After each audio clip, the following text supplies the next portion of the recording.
Just look to Jesus. You look to Jesus. Just look to Jesus now. I know He's the one. He's the one. I know He is the only one. Look to Jesus now. You look to Jesus. He's the one. He's the one. Why don't you try my king? I know he'll pick you up now.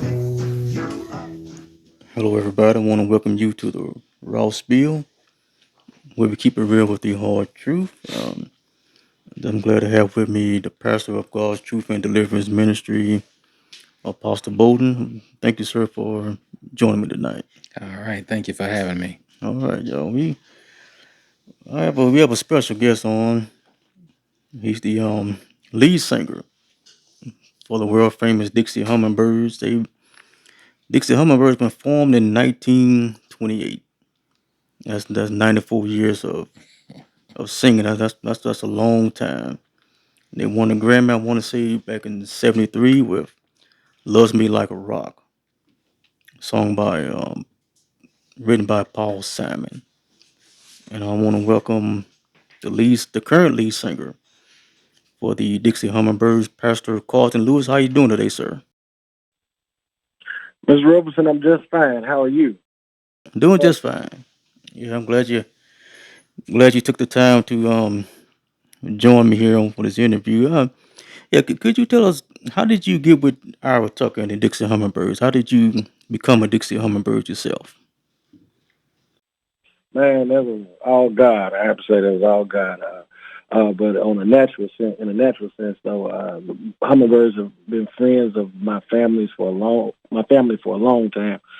My grandfather, Bishop William Bates, he used to book them in the Midwest region. They would come to Indianapolis for him from the mid to late '60s to through the early '80s.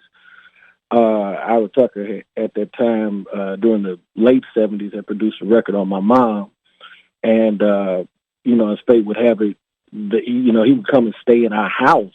When they would come to work, Indiana, Ohio, and different places around that region, and so it was nothing for me to come home from preschool and see Mr. Tucker's car in my driveway. So of course we would enjoy hummingbird programs. And man, I was probably about 4 years old when I saw him and Mr. Walker and all the original guys at that time. Mr. Davis, the founder of the group. I seen them live, and man, when I seen Pop Tucker and Mr. Walker jump off stage and work their magic, man, I decided that's what I wanted to do with my life. Well, as fate would have it, we lost contact with them in the late '80s. They wind up coming back to Indianapolis around 2007, 2000. No. I take that back. 2003. And so there I was preaching at that time, and so his church was looking for a pastor. Mr. Tucker's church was looking for a pastor, and so I gave him a resume. He took it back to Philadelphia, and didn't hear anything from the church, and so something told me to just get in my car and go. And so I drove to Philadelphia, hooked up with Mr. Tucker, and he took me out to dinner, and I was ear hustling and heard that he was gearing up for a tour, and he didn't have a tenor singer. And so the Holy Spirit rose up inside of me, and I just blurted out a question: "Mr. Tucker, can I take his place?" And he said, "Well, dude, can you travel?" And I said, "I got hit, didn't I?" And so he said, "Give me a minute." So about 3 or 4 hours later, I was sitting in my hotel room just like, "Lord, could this be it? Could this be my break?" And about 1:30 that morning, the phone rang. It was Mr. Tucker. He said, "Hey, dude, you need to call back home, check it out with your wife, because as far as I'm concerned, you are a Dixie Hummingbird." And the rest was history. In March of 2003, that's when it happened. Man, that's all right there. That's amazing. I'm very glad y'all guys really carrying on that tradition. if you could, what did Mr. Tucker tell you about James B. Davis? Because everything I've heard about Mr. James B. Davis, the founder of the Dixie Hummingbirds, he ruled with an iron fist, and he did not play That he around. did. And yeah, what That he did. yeah, so did what did Mr. Tucker say about James B. Davis, or did when Tucker was the head, did he carry on some of those same traditions? But like, what stories there did our Tucker tell you about James B. Davis, the founder, and some of his strict rules he had for the group?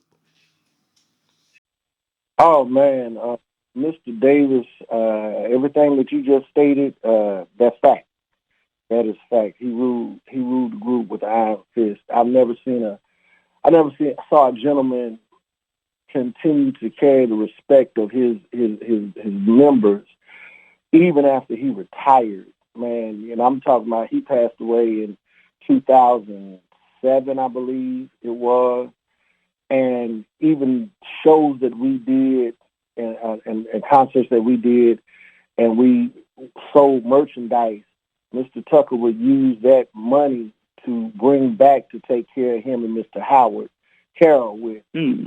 That's just how much respect that they carried for Mr. Davis. But he was the founder, he was the orchestrator, he was the originator of the group.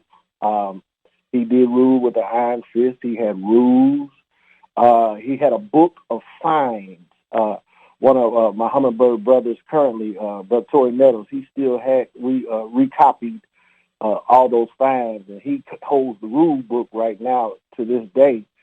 Oh man, from no smoking, no drinking, no wives to ride in the car no women to ride in the car unless it's your wife. We were fined. Hummingbirds were always known for dressing. Man, we were fined for wrong socks, wrong tie, wrong handkerchief. Man, I tried to get away. We had a banded collar shirt, and I'll never forget. We were in Camden, New Jersey. We had a banded collar shirt that was a part of our uniform, and I left mine at the hotel. And so I had a collar shirt that I tried to tuck in the collar and make it look like a banded collar shirt. And even though Mr. Tucker was blind in one eye, he could still see out that good eye. I see you, dude. I see you. And man, that cost me $40 that night. I never will forget it. $40 for having the wrong shirt. So, the rules that Mr. Davis set basically mirrored the fact that he wanted this group to live what they sung about. He wanted us to carry that image. It's one thing to sound good on stage, but it's another thing to be good in character, in your life. And so that was how he set his group up. And when Mr. Tucker took the reins in '84, after Mr. Davis retired, he kept the same foundation. The group really didn't need a manager, but he was the manager. But it kept going. And it kept running like a well-oiled machine up until this day. Yes, sir. That's yeah. He wasn't nothing to play with. I think I might have heard an interview with James B. Davis or saw it written somewhere. I think there was somewhere. I think, and he wasn't exempt from the rule itself.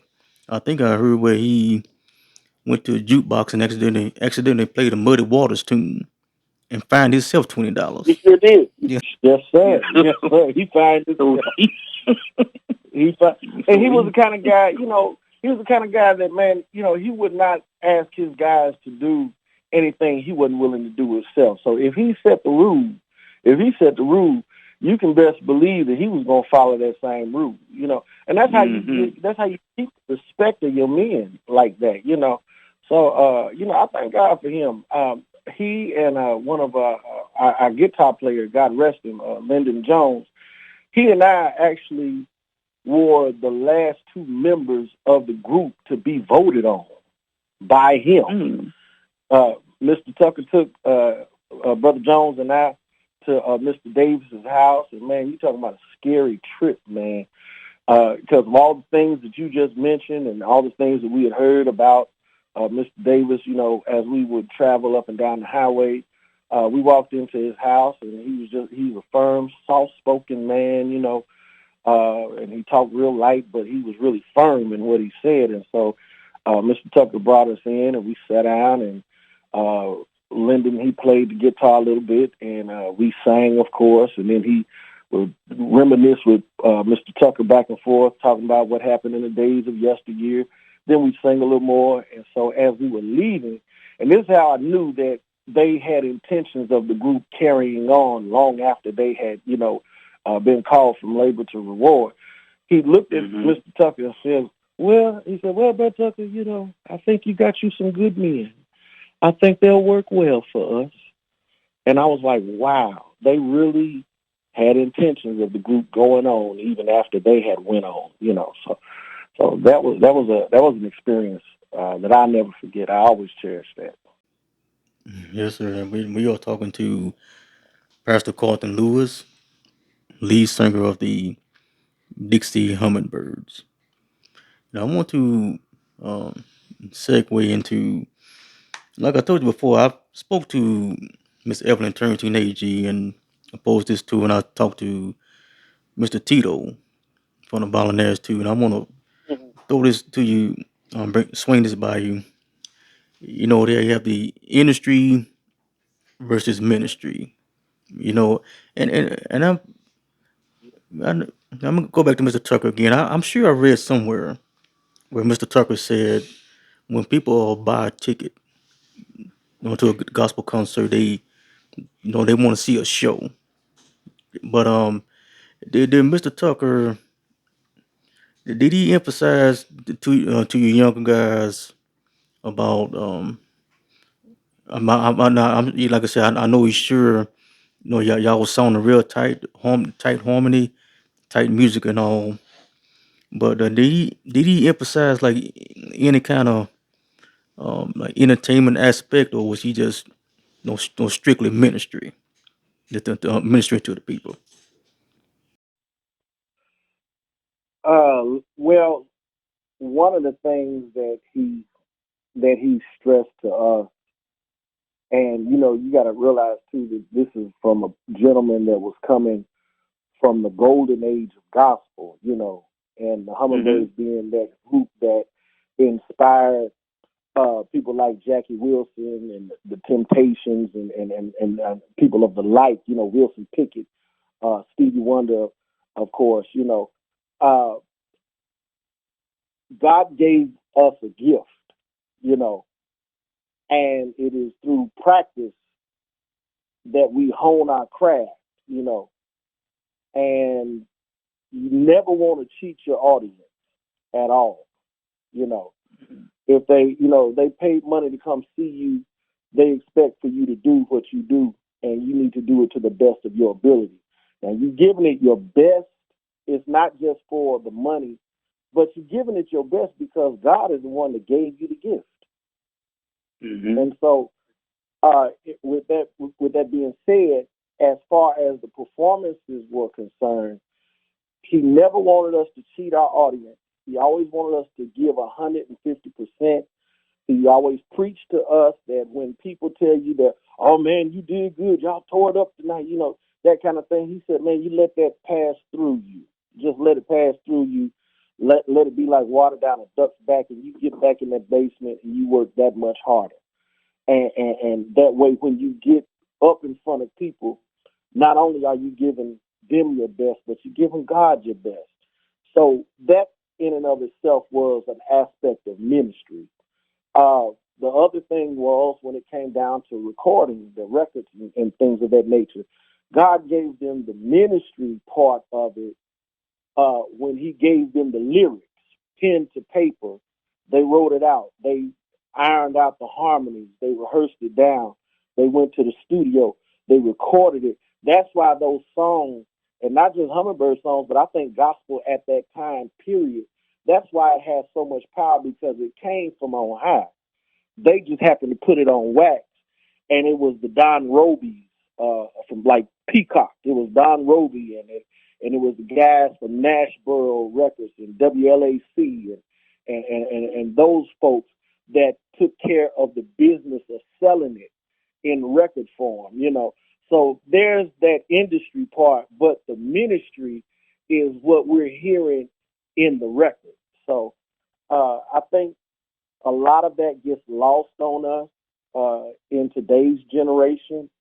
I think a lot of us we're more ministry minded until we don't have the balance that it takes to make a living at gospel. We don't have that balance. The ministry is when you're in front of them people, in front of the people, and you're pouring out what God gave you. But the business aspect of it, that takes place after you said, God bless you, thank you, good night. That's where the industry portion of it comes in. And I think we're too top heavy on one end of the spectrum or the other. And again, y'all, we have Pastor Carlton Lewis of the Dixie Hummingbirds. And I want to get Pastor Apostle Bolden's reaction to something here. It's just something he said. That, no matter what this group, they give God the honor and the glory, the credit for the gift that they have. Man, you believe it or not, no people say that. There's this guy here. He'll say, well, y'all groups talking about it, Jesus help me now. That wasn't Jesus. That was you up there. Jesus wasn't out there singing, which I'm like, look again. I respect this guy, but stuff like that, man. I mean, you're taking it too far. So what's I forgot why he said it that way, but no people know they can sing, know they can play an instrument well. They give an honor, that's a God given gift there. Then you got people saying, well, God wasn't out there on that stage singing. That was you. That wasn't God. So what would you say to somebody like that with that kind of mentality? I would say that they are sitting in the seat of the scornful. Mm. A lot of times, Yes, sir. Yes, sir.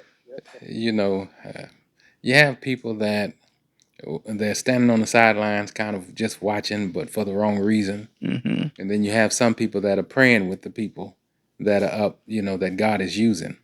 And unfortunately, sometimes people don't have any idea what it's like to be up in front of people and to allow God to use you, and and things like that. And I think it's important that when whatever we're doing for God, that we give Him glory. Because I'm telling you from my own experience, when I first started preaching in '94 and '95, I got up to preach, and one time, a few times after I was done preaching, the people would come up and shake my hand, and they would thank me for the message, and I would say, "You're welcome." And then one of the last times I got up to preach, I was stationed in San Diego at the time. Um, I got up there by myself, and you may have heard me tell the story. I was up there mispronouncing words and just having to actually think about what I was going to say next. And the whole time I'm knowing that something is off and something is going on. And then the Lord spoke to me and He said, when you were telling the people you're welcome, you were taking credit for what I was doing. Mm. And so now you're up here by yourself, and you know what it's like to be up here by yourself. And so, whether you're singing or you're preaching, when you get up before God's people, you have to know it's God, Oh yeah. because Yes, I found out the hard way. It does not flow very well, when God doesn't get the glory and He's not with you. And so, people could sit back and they could think, oh, you're a good speaker, or you're a good singer. But who gives us our voice to sing, and who gives us the words to say when we're up preaching except the Lord? And so sometimes people sit back and they just think it's natural man up there that's doing all of that, when it's actually the Lord. And so my thought is, sometimes people just sit back and they criticize, not knowing what all goes into it, just like what Pastor Lewis was saying. Even after you say good night and thanking everybody for coming, you still got stuff behind the scenes that you have to do. Oh yeah. You have to take care of the business side, sir.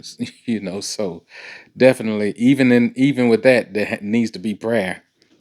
So Yes, most definitely. You got to pray for the ones that do good business, uh, and you sure enough got to pray for the ones that don't do good business. I've seen both ends of it, and it's, sometimes they make it hard to remain Christian uh, when it comes down to handling the business or the industry part of it. But that's where you really have to stay prayed up, and that's one thing that I can say about our group. Our group always we've always been a praying group. And it was something about the prayers of Mr. Tucker when before we would even go on the stage or in rehearsal. He was always prayer conscious, and he always wanted to make sure that his boys, that's what he called us, his boys was covered with prayer.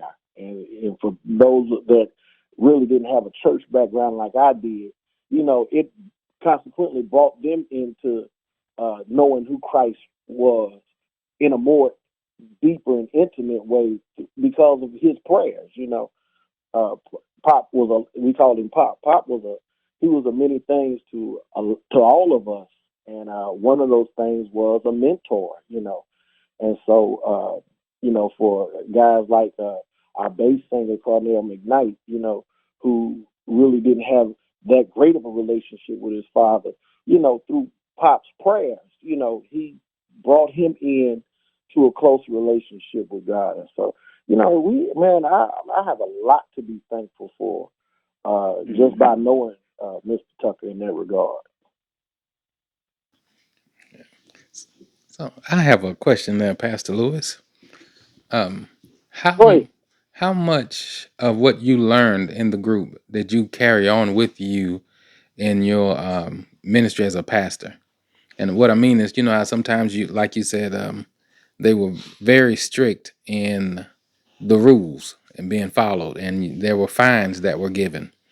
And while sometimes people on the surface might not understand the strictness of that, I was wondering how much, and you became a pastor. At at, what point and how much did you know that God was, even as a singer, God was preparing you for your ministry down the road as a pastor? And in other words, what lessons did you learn as a member and being young in that group that you took into being a pastor? Pop Tucker, and I put this in. This is in the book, and I'm about to shamelessly plug the book from Gary Zoltan, Great God Almighty, Dixie Hummingbirds, Rise of Soul Gospel Music, second edition. Y'all pick it up on Amazon. There you go, Mr. Zoltan. I'm just going, but I put it in the book that Pop had a way of dealing with all of us. It was four of us core guys: myself, Brother Toy Meadows, Lyndon Baines Jones, and Cornell McKnight.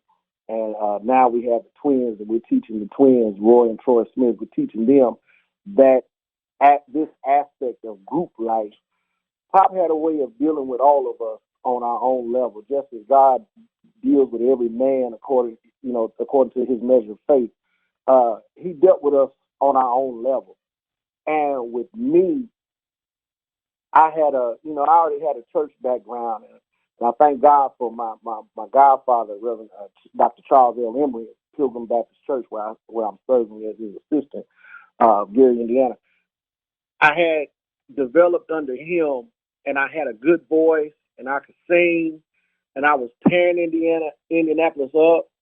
And, I came basically off of the sandlot into the major leagues, jumping from a local group to the Hummingbirds. So I came with a little ego, you know. And so when it came down to me, Pop had a way of deflating my ego. He tore it down, made me feel like I didn't know nothing about singing. And through the fines, the rules, the regiment, and I'm talking, most local groups, you rehearse 3 or 4 hours in a basement on a Saturday, that's it for the week. We rehearsed 3 times a week, and most of our rehearsals lasted 12 to 13 hours. Mm-hmm. We would go in at 6 in the evening, come out 6:30, 7 o'clock in the morning. And our reward for leaving early was that if we got it right, we could leave early. We got it right, and we could do it 3 times with no mistakes. We could leave early. That was the regiment. And if you were late to rehearsal, 6:03, you're late. 6:05, that's a $10 fine, and it increases $10 every minute subsequent till you show up. Those were it made professionals out of us. That whole adage about us, somebody tells you do good, let it be like water going down your duck, like water down a duck's back. That kept us from getting the big head. And preparation is what was key. And I take that even into my sermon prep. The more time you spend in the Word of God, the better you're going to become when you go to the pulpit. You're prayed up and you're prepared. And ultimately, it's God He's got to kiss the moment. When God kisses the moment, you're not flying by the seat of your pants. You're prepared. So all that preparation and that discipline that was instilled in me with the Hummingbirds, I carry that into the way I operate even today. Yes, sir. This is Pastor Carlton Lewis of the Dixie Hummingbirds joining us on the phone. And I tell you, I hope y'all, however you're listening, and there's some real singers out there who really live up to what they're singing. I believe we got one of them on the line right here, Pastor Lewis. And you said something about your I'll get to that last. Okay, if you don't mind, I want to touch on like some of these big time groups. They have, I don't know how many different set of soulsters out there. They have a couple of gospel keynotes out there, multiple fantastic volunteers, just to name a few. And I'll tell you something, Pastor Lewis. I used to think to myself, and I see all these different groups. I always said to myself, I said, that ain't gonna happen to the Dixie Hummingbirds. Ain't gonna be no 2 sets of Dixie Hummingbirds out there. And then some I logged on into Facebook, and what did I see? The new Dixie Hummingbirds. I'm like, man, I thought that did something to me. Now I said that's something ain't right here.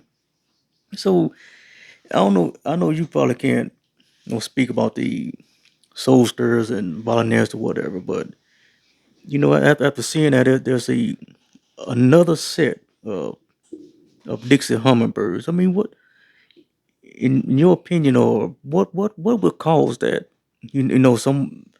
A group of men, group of gentlemen to just take the namesake and just travel down the road under that name. Mr. Roberson, I can't speak for the Soulsters or the Keynotes or Yes, sir. or the Volunteers. I wish all of them well. In their in their endeavors to keep the legacy alive. But this, I'm just gonna be honest. I mean, this program is called the Raw Spiel, right? Yes, So sir. I'm gonna just tell you raw how we feel as the group that has kept this name out there for the last almost 20 years. It is a horrific slap in the face to know that the gentleman that is behind this was nothing more than a bass player for us that happened to get in some nice pictures during his run with Pop Tucker. I saw him come in and I saw him go out. He was never voted in as a member of the group. He was just a bass player. And for whatever reason, He felt just because he got hooked up with the Davis family that gave him some type of leverage to the name, and he doesn't own any of that. And when you don't know the music business and you're not privy to trademark and copyrights and those nuanced things that we're not used to dealing with when we do our kind of business, so to speak, uh, that will come back to haunt you and it'll come back to bite you. And so all I know is, um, he was just a musician. We were the ones that got trained. We were trusted with this legacy when all three of the last originals died. We buried we buried Mr. Paul Owens. We buried Mr. Davis. We buried Mr. Tucker. We buried Mr. Howard Carroll. He was the last of the original. And those gentlemen closed their eyes, trusting that we would do our part to carry on the work that they had laid out for us. Uh, so this second set, I've heard them, and the sound is not there. Their lead singer, he's a terrific singer. He's great. I have nothing but the utmost respect for him, but he doesn't sing Hummingbird style. When I got in the group, I wasn't a Hummingbird style singer, but Ira Tucker trained me to become a Hummingbird style singer. Uh, so that crafted sound is still with us. It's with us. We could come together. If you put us in the room together right now, give us about 20 minutes, we'll come out with a Hummingbird show. That's because of the training that we received. We know how to rehearse. We know how to blend. We know what we're looking for. We're not just trying to get up and run out there because we done talked up enough gigs, so to speak, and now we got to deliver. And so I got to run and put a group together. We're not gonna sound like a male, like your average church male chorus trying to sing Hummingbird tunes. We are the Hummingbirds singing Hummingbird stuff. So yeah, that's how we feel, and I don't have no issues with saying that. Yeah, I can imagine. Y'all know, like you said, the late you and the late Lyndon Baines Jones and Tory Nettles, y'all had y'all was under Mr. Ira Tucker, and you had a stamp of approval from the founder, James B. Davis. So man, that's so you And are it, the it wasn't lineage like there. it wasn't like we it wasn't like we could take a record, cut the record on, cut the tape on, and try to emulate what we heard. We were taught by the man that crafted that sound all those years. From he joined the group in 1938 and he passed in 2008. He was the sound of the Hummingbird. Mr. Hmm. Walker, he put his in. Mr. Howard put his in. Mr. Beachy Thompson, he put his in. Mr. Bobo, we were blessed to find Cornell McKnight. Pop found him at Temple University. And he brought back the Bobo sound, and we really had that's something that we hadn't had since Mr. Bobo had passed. So uh, so we got it. We got it. We worked at it, and God blessed us with it. We blessed to carry this torch and this mantle. So it wasn't just we wasn't just no fly by night people. Yes, sir. And for y'all not familiar with Bobo, that was the bass singer for the Dixie Hummingbirds, Yeah, and that night that's a bad dude. He's like the Barry White of quartet. That yeah, his man, he can bottom out. And so he's so I I was looking at some of y'all videos on YouTube, man. I tell you, it's I mean I was glad, I was happy to really like what I was hearing. I said, man, y'all guys are really carrying on that tradition. And I can tell y'all really put in a lot of hard work and into it to maintain that sound. And I, for one, I really appreciate the effort y'all really put into it. Though. So if anybody take a road trip with me, you guarantee you go hear some Dixie Hummingbirds. You go hear some Pilgrim Jubilees, Soul Stirrers. Y'all don't like it, you better put some earbuds on with your phone and listen whatever. But you roll with me, we go hear some Hummingbirds and some Jubilees. Yeah, Bless you, man. Bless you, man. Yeah, Pilgrim Jubilees, man. Man, that is one of my favorite groups right there. Mr. Clay and Mr. Cleve, man. Yes, sir. yeah. And you mentioned that you have a book coming out. Well, I think what Mr. Jared was telling me, that's like a extension of the first one. I ain't even got the first Dixie Hummingbirds book out, but this new one coming out. Could you tell the people about it, what they can expect to read from it? Great God Almighty, the book on the Dixie Hummingbirds. Jerry Zoltan he's a wonderful friend of ours. I met him in 2003 as he was rapping. He had already wrapped up Great God Almighty, the first edition, and that covered the Dixie Hummingbirds from its inception up until the 75th anniversary. That was the 75th anniversary in 2003. And that's what the first edition covered. The second edition has an ending chapter. It has all that information, but the ending chapter has from the 75th up until now. It covers that broad spectrum. It covers basically our career, how we came to be a part of such a rich legacy, and beyond. So it's a great read. When I first got in the group, because I'm one of those persons. If I'm gonna get into something and commit to it, I want to know what I'm committing to. So I sat in the hotel room and I read that book from cover to cover in about 2 days, and I was just awestruck at all the things that they had done, from people that they had inspired, and I mean a lot of white rock groups that I never would have imagined uh, paid homage to Mr. Tucker and the Hummingbirds. Period. Uh, you wouldn't think that they would have performed in some of the venues that they did. When we think of quartet, all we think of is churches, school auditoriums, civic centers, places of the like.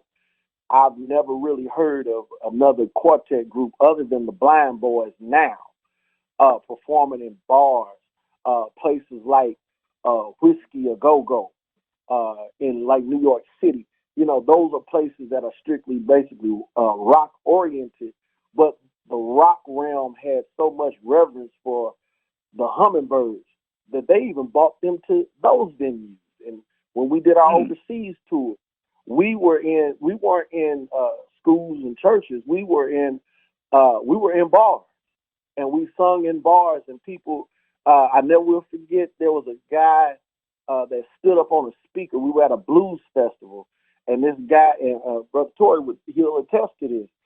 This guy stood up on the speaker. He couldn't even speak our language. We were doing "Love Me Like a Rock," and after we finished "Love Me Like a Rock," he stood up on that speaker and declared, "I love Jesus," right then and there.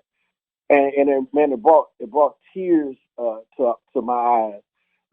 Being in France, there was a lady that said she had heard gospel music on records and things of that nature, and never had met real live American gospel singers until she came to the Blues Fest. And George Clinton had worked that Friday night. We worked that Saturday night, and she said she was going to go home and kill herself, but she decided to come to hear the Hummingbirds, and we had stopped her from killing herself. So so when you talk about ministry, that to me, that's ministry, and all of that stuff is in that book. Those stories.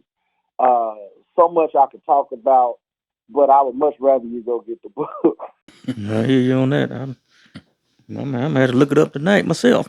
I had the If it was anything like I had the Pilgrim Jubilees book. I think it was the author was Alan Young or something like that. That was a really good read. So I can just imagine what a good read the Dixie Hummingbirds would be with, a group that's been around since the Great Depression, up until through the COVID, up until now, almost 100 years of singing. So that's Almost. yeah, so that'll be a good read for for anybody to add to their collection. We had show almost over. I didn't even give out my email address. It's info at the That's info at the Feel free to email the broadcast. Any questions or concerns, you feel free to email us. And Paul, yeah, go ahead. I have a question. What advice would you give to someone that was to a group of people, let's say that wanted to start a music group? What advice would you give and wisdom would you share with someone or a group of people that wanted to start in this industry, knowing what you know now with all of your experiences? Oh man, that's a loaded question. I would the first thing I would tell them to do is pray, because if you're not prayed up, you've already lost the battle right there.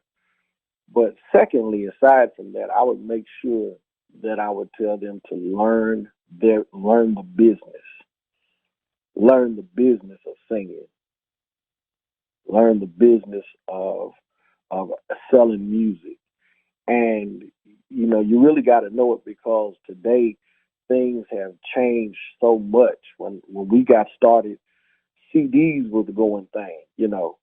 Um, Now it went from CDs to MP3s. Now it's streaming. Radio as we knew it is not radio anymore. So you got to learn, if you're going to make a living at it. You got to learn your business, and then aside from that, you got to hone your craft.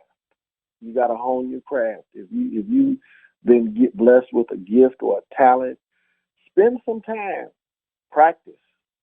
Practice. They say practice makes perfect. Uh, you got to hone your skill, hone your craft, because nobody is gonna pay money to hear mediocre talent. It's not gonna happen. So that's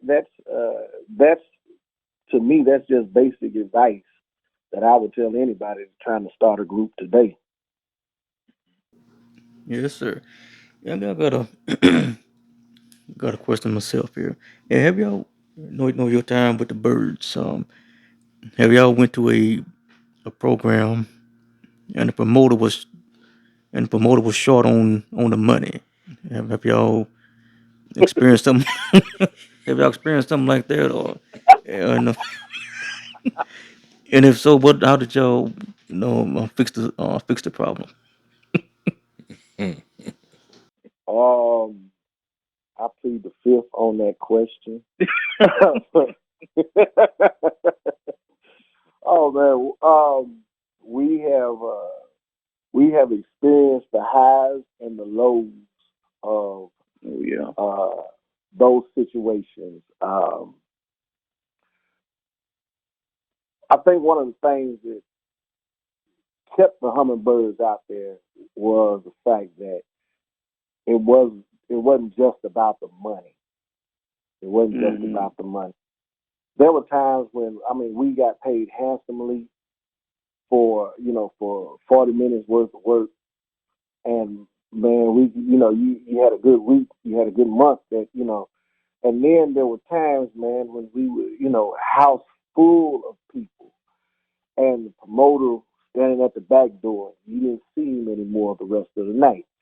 There were times when we would, uh, when we got with a booking agent, that's when things really changed for our set of hummingbirds. We got with the booking agent, and we never had that problem. We would pull up to the venue, and hi, how are you guys? Would you like to check now, or do you want to wait until after you get finished performing? And Mr. Tucker and his family, oh, we'll take it now. We'll take it now. And there was no issue. But on the flip side of that, you know, auditorium full of people, we get finished singing, and then the promoter, hey, Mr. Tucker, I need to talk to you for a second. You already know what's getting ready to happen. And we would be angry. We were young and we were angry. And Mr. Tucker would look at us, and this was the voice of wisdom. Hey man, we'll get them tomorrow night. We'll get it tomorrow night. The Lord signs our check. The Lord's counting our money. We'll get it tomorrow night. Don't worry about it. We'll get it tomorrow night. And that in and of itself taught us not to worry about that. But it never stopped us from looking for ways to combat that and kind of get out of that. So like I said, fortunes changed for us when we actually got with a booking agent.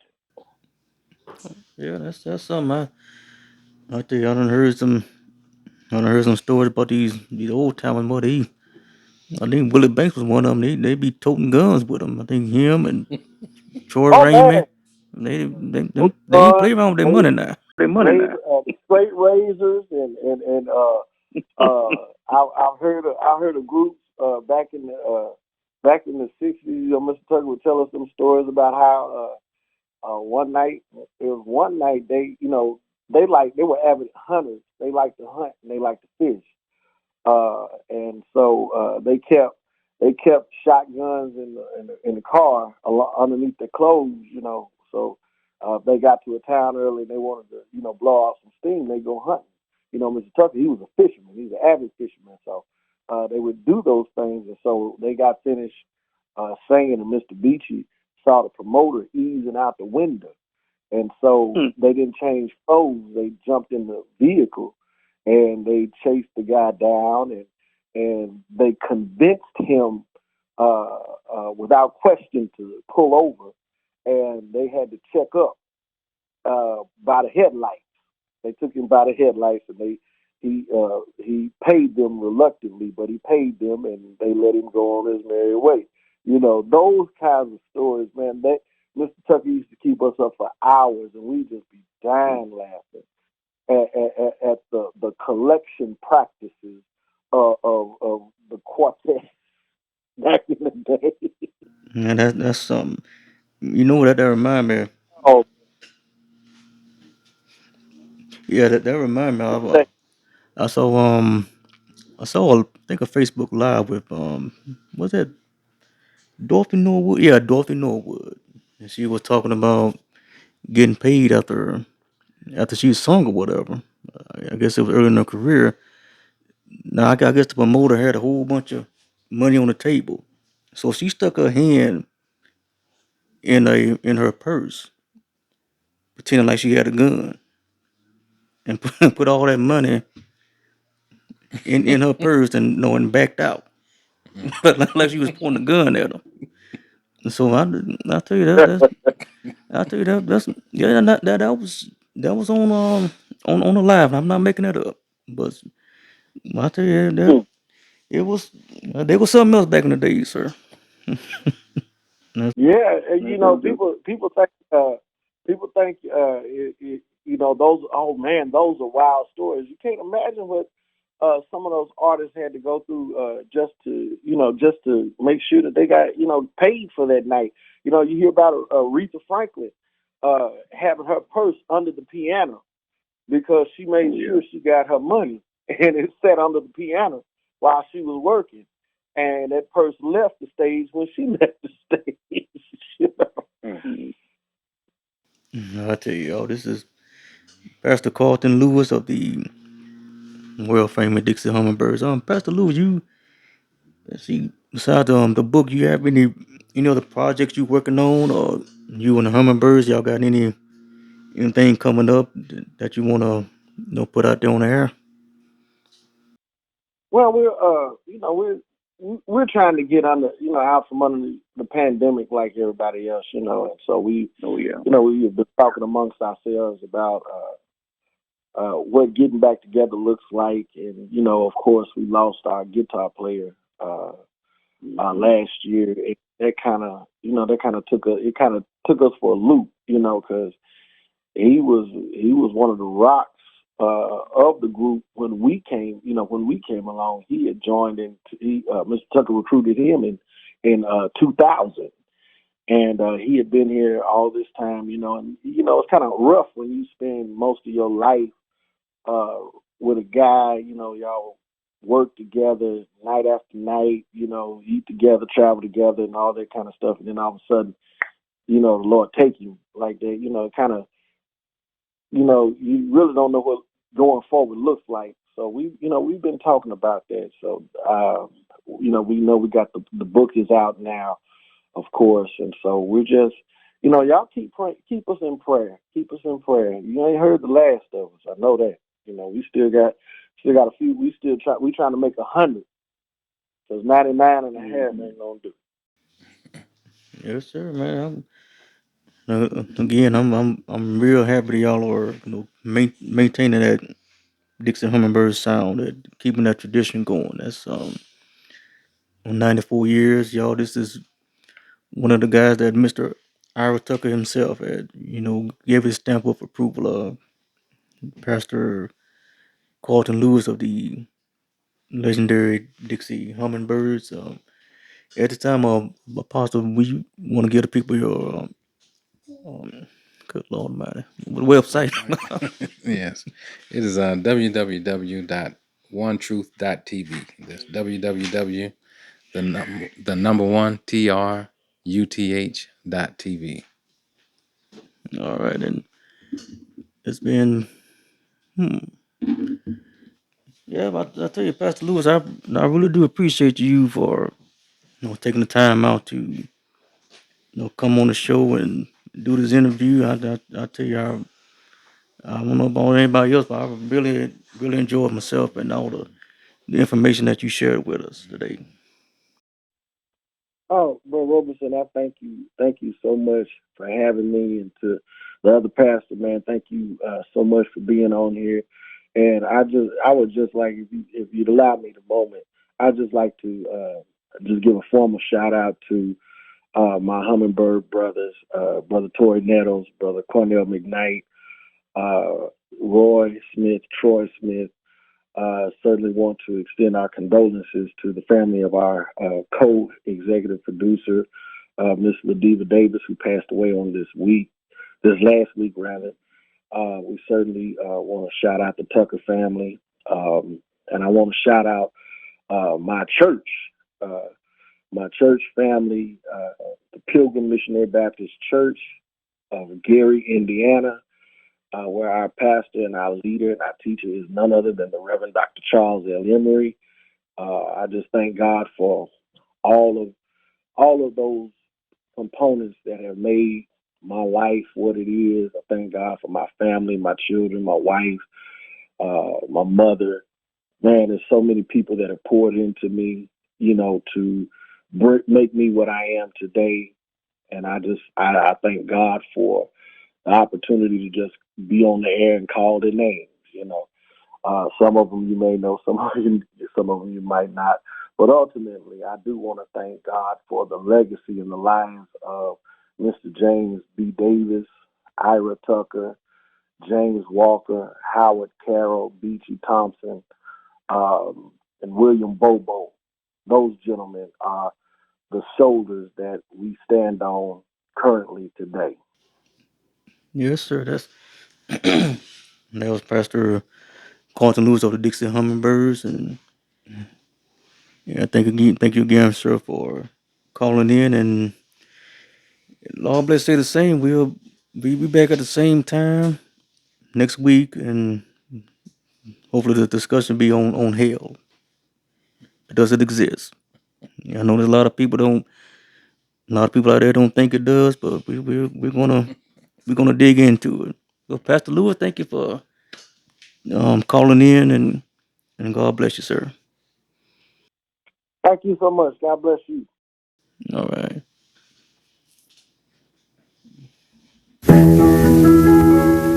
Just look to Jesus. You look to Jesus. Just look to Jesus now. I know he's the